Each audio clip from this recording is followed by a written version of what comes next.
Hello दोस्तों, आपने आज कितना नंबर लाया चलिए चेक करते हैं। ठीक है, मैं आपका भाई आपका दोस्त उज्जवल कुमार, आपकी यूट्यूब चैनल प्राइमरी शिक्षा JAC board class 10 weekly test जो चल रहा है आप लोगों का, उसमें हम लोग पता करेंगे कि आज आपने कितना नंबर लाया, मतलब कितना क्वेश्चन सही किया। ठीक है, चलिए हम लोग आज सिर्फ क्वेश्चन पे फोकस करेंगे। इनके बारे इस सब जो इंट्रोडक्शन वगैरह दिए था वो आपको हम पहले वीडियो में बता दिए थे क्या क्या होता है। यदि आपको अच्छी तरह से जानना है कि वीकली टेस्ट होता क्या क्या नहीं होता है, क्यों देना चाहिए, सबको यदि अच्छी तरह से जानना है या देना चाहिए या नहीं देना चाहिए, तो आप पहली वीडियो हमारी देख लीजिए। हम आपको लिंक को डिस्क्रिप्शन में डाल देंगे। ठीक है, चलिए पहला क्वेश्चन इसका आज हम लोग बनाता है। आज मैथ का टेस्ट था, वो भी क्लास 10 वाला के लिए। ठीक है, तो मैथ में वो भी चैप्टर बाय चैप्टर शायद पूछ रहा आप लोगों को। देखिए आज जो है सारवंतर जो आपका चैप्टर नंबर 5 है उससे सिर्फ क्वेश्चन है। ठीक है, चलिए पहला नंबर क्वेश्चन बनाते हैं। इसमें बोला निम्न में कौन एपी है। एपी मतलब क्या होता है, जिसमें अंतर समान हो। आप देखिएगा एक दूसरे से जब इसमें घटाइएगा तो सब में अंतर अलग अलग आ रहा होगा या समान आया होगा, तो एक का आंसर जो हो जाएगा बी हो जाएगा। ठीक है, दूसरा का आंसर भी बी हो जाएगा। और इसमें भी क्या बोला था, एपी दिया हुआ था, क्रमशः ए और सारवंतर ज्ञात करें। तो ए हमारा जो पहला दिया हुआ रहता है उसी को ए बोलते हैं। और सारवंतर कैसे निकालते हैं, डी बराबर क्या होता है, डी बराबर होता है A2 माइनस A1। ठीक है, तो A2 मेरा कितना है, A2 हमारा 1/2 है, देखिए ये है।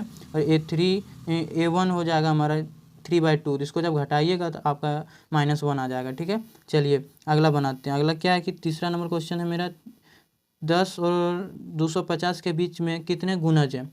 10 और इतने के कितने गुणज हैं, तो इसका आंसर हो जाएगा बी, 60 गुणज है। ठीक है, लेकिन यहाँ डाउट है, इसमें आंसर जो होगा आपका 61 होगा, शायद ऑप्शन ये जो है वो गलत हो।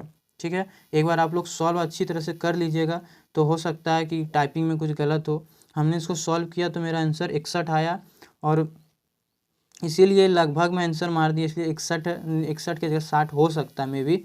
यदि आप 60 मार के भी आए होंगे तो आपका सही है, कोई दिक्कत नहीं है। ठीक है, चलिए चौथा नंबर क्वेश्चन बनाते हैं। चौथा नंबर में बोला कि इतना एपी दिया जिसका 11वां पद, प्रथम पद दिया हुआ, द्वितीय पद दिया हुआ, तृतीय पद दिया हुआ। इसी तरह पूछा कि 11वां पद इसका क्या हो जाएगा, तो 11वां पद इसका बी नंबर ऑप्शन हो जाएगा, आप 4 का बी। ठीक है, आप देखिए प्रथम एन धन पूर्णांकों का योग, 5वां नंबर क्वेश्चन आप देखिए पढ़िए। तो इसमें क्या बोला है कि प्रथम एन धन पूर्णांकों का योग फल होता है।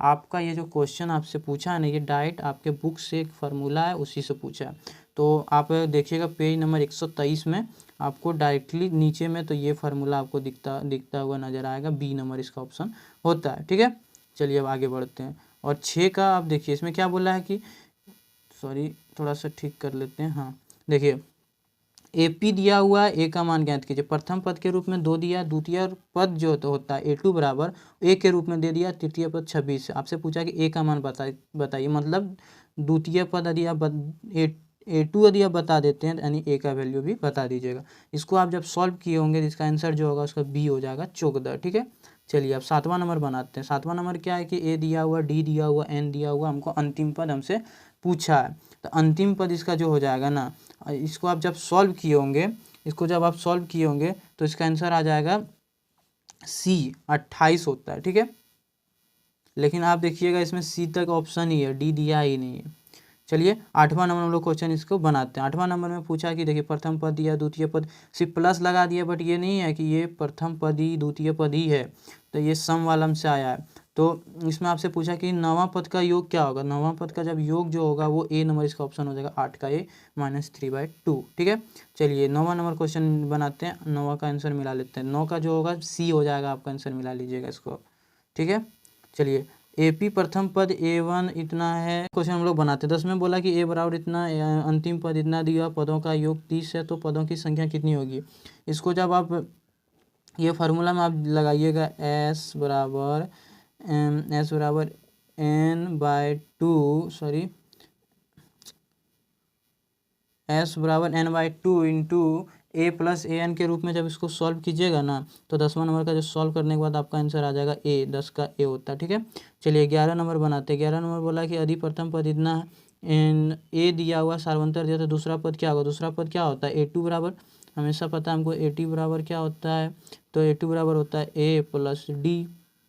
तो डी, तो देखिए क्या किया, डी दिया हुआ, ए दिया हुआ, इसको जब जोड़ दीजिएगा तो इसका आंसर क्या आ जाएगा, तो इसका आंसर हो जाएगा बी। ठीक है, इसका आंसर जो हो जाएगा 11 का बी -1/2। ठीक है, चलिए अब AP इतना दिया, कौन सा पद 78 होगा, तो इसका आंसर डी हो जाएगा, 14वां पद। आपका बुक से डायरेक्ट क्वेश्चन आपसे पूछा है।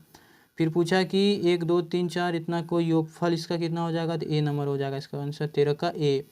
और 14 का क्या हो जाएगा, 14 A बराबर 3 N बराबर 8 और इतना है, तो इसमें सार्वंतर बताइए। फार्मूला लगाए होंगे, एक फार्मूला होता है SN बराबर N/2 + 2A + N-1 × D। ठीक है, जब ये फार्मूला पे पुट किए होंगे ना, तो इसका आंसर जो आ जाएगा, आपके बुक से डायरेक्ट पूछा है कितना नंबर क्वेश्चन, ये भी आपको बता देते हैं। 5.3 का दूसरा नंबर का 9 नंबर क्वेश्चन आप देखिएगा, यही क्वेश्चन है और इसका आंसर हो जाएगा C, 14 का C। ठीक है, चलिए 15 का क्या हो जाएगा, AP दिया हुआ दूसरे पद से 10वें पद तक का योगफल ज्ञात कीजिए, इसका आंसर B हो जाएगा, 108 हो जाएगा। ठीक है, चलिए AP 1 2 3 इतना के अंतिम 10 पदों का योग कितना होगा, 10 पदों का योग जो होगा कितना हो जाएगा, ये इसका आंसर D होगा। ठीक है, चलिए जय हिंद जय भारत। आप पढ़ते रहिए। आपने कितना नंबर लाए, कितने स्कोर किए, ये कमेंट में ज़रूर बताइएगा। एक बार आपको हम पूरा फिर से बता देते हैं किसका किसका क्या, ये आप लोग कर लिए होंगे।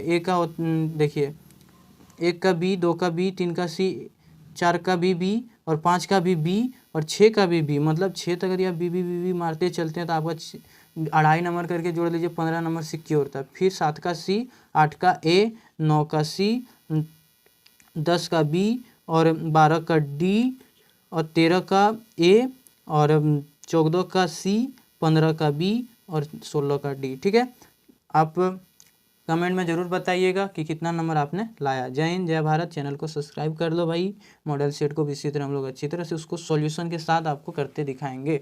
ठीक है।